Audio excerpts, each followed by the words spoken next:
तो भाजपा प्रमुख और योगी कैबिनेट में पंचायती राज मंत्री ओम प्रकाश राजभर ने हाल ही में ट्वीट के जरिए समाजवादी पार्टी को लेकर एक बड़ा दावा किया, जिसको लेकर उत्तर प्रदेश की राजनीति में भयंकर भूचाल आ गया है। राजभर के इस ट्वीट से यूपी की राजनीति ही नहीं, समाजवादी पार्टी के अंदर भी भयंकर उथल पुथल मची हुई है। लेकिन ये मामला यहीं नहीं रुका। अखिलेश यादव ने भी राजभर पर पलटवार करते हुए तीखे हमले शुरू कर दिए हैं। तो चलिए आगे बढ़ते हैं और आपको विस्तार से बताते हैं कि आखिर क्या है ये पूरा मामला।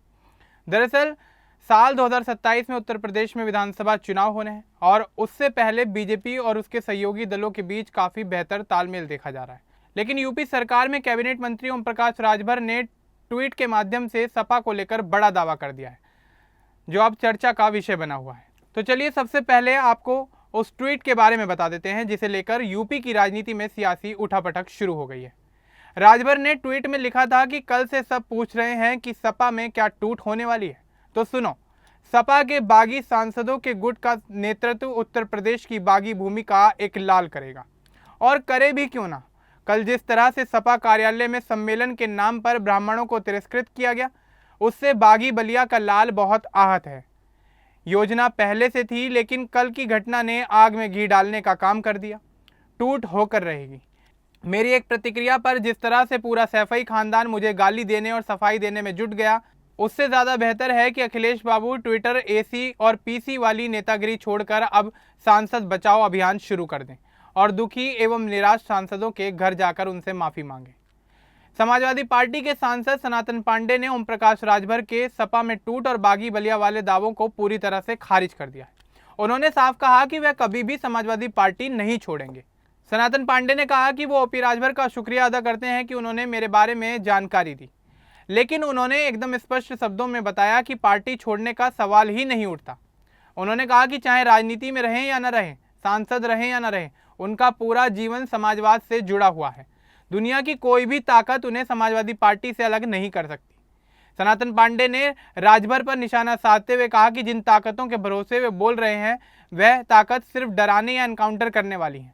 लेकिन उन्होंने जोर देकर कहा कि सनातन पांडे को कोई खरीद नहीं सकता। उनके पास कोई अवैध संपत्ति नहीं है, सिर्फ नाना नानी की दी हुई जमीन है और सदन के खाते के अलावा कोई दूसरा खाता भी नहीं है।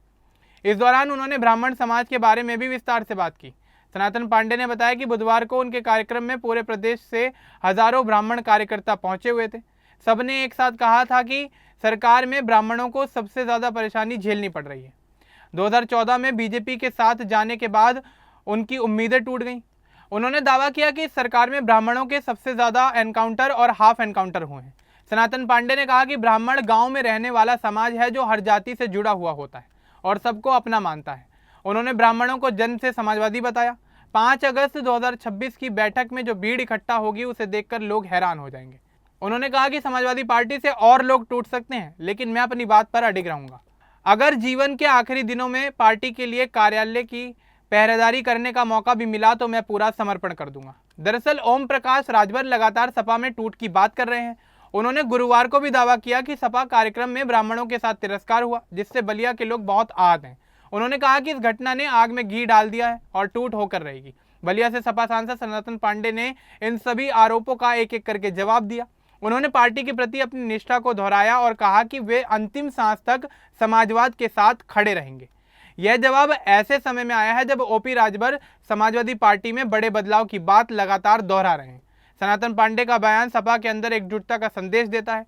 उन्होंने साफ किया कि व्यक्तिगत रूप से वे पार्टी नहीं छोड़ रहे हैं और ब्राह्मण समाज को भी समाजवादी विचारधारा से जोड़कर देख रहे हैं। सनातन पांडे का यह बयान सपा के लिए राहत की खबर के तौर पर देखा जा रहा है, क्योंकि राजभर के आरोपों के बीच एक सांसद का मजबूत समर्थन पार्टी की छवि को मजबूत करता है। उन्होंने अपनी साफ सुथरी छवि का भी जिक्र किया ताकि कोई गलत धारणा ना बने। यह पूरा विवाद 2027 के चुनाव से पहले की एकता को परख रहा है। सनातन पांडे जैसे नेताओं के बयान पार्टी के कार्यकर्ताओं में विश्वास बढ़ा रहे हैं। अब इस पूरे मामले को लेकर आपका क्या कुछ कहना है, हमें कमेंट बॉक्स में जरूर बताएं। बाकी इस तरह की और अपडेट्स के लिए हमारे चैनल को सब्सक्राइब करना ना भूलें। धन्यवाद।